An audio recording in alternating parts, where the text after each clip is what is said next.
If we're going to go and provide what creates the most holistically healthy environment, or to pour into the holistically healthy missionary, well, that tells us something about where we need to be also before we go, doesn't it?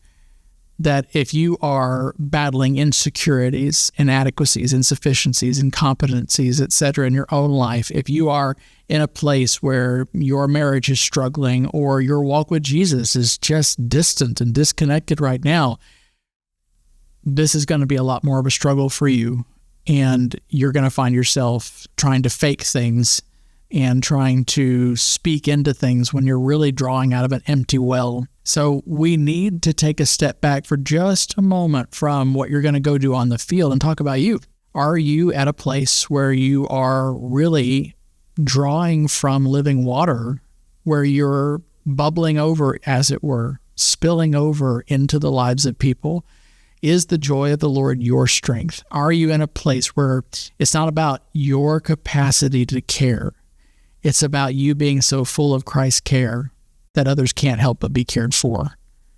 And that's so important for you to grab a hold of in this. And I want to challenge you to put a pause and to self-examine and to make sure that you have determined, maybe with the help of a few friends or some shepherds in your life, that you're really ready to go care.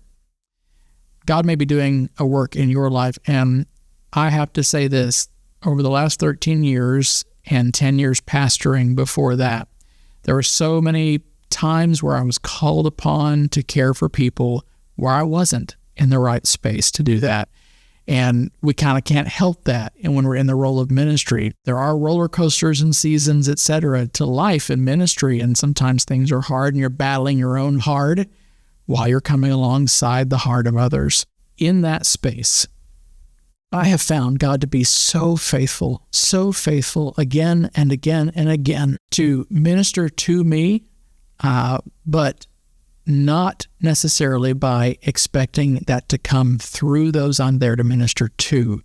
Sometimes they speak a word or they share things that they're experiencing that's like, wow, Lord, all right, that's addressing something I'm going through in my life right now, and that's so helpful and so beautiful. What I'm trying to prevent from happening is for you to go to the field, as I've heard so many missionaries say have taken place, and try to get what you need from those you're there to give to, who are supposed to be receiving. And unfortunately, this is all too common a practice. We look up to missionaries. Unfortunately, we put them on too much of a pedestal. We forget that they're just human. Remember Paul? I'm cold. I'm uncomfortable. I'm lonely. Paul went through those things. They're going through those things. And they're hopeful that this trip is going to result in them feeling those things a little less as a result of you being there. But missionary after missionary after missionary has told me that this person was supposed to come and care for us, and we spent all of our time caring for them. We spent all of our time pouring into them. You need to be very real between you and the Lord and some people that you're accountable to in your life as to whether or not you're in the best space to do that. And if not, you need to delay the trip, or you need to find somebody else that would go and do this, because this is their one opportunity. You have all of this backing and all of these people and all of these shepherds, all of these relationships available to you that you're doing life with. And you can receive what you need, and you can get the help that you need so much easier than these people who are getting this one opportunity.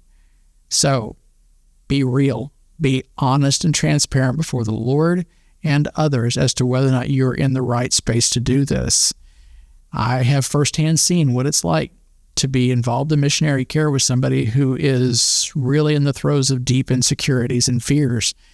And so much time and attention was on this individual as opposed to the missionaries that were there to serve.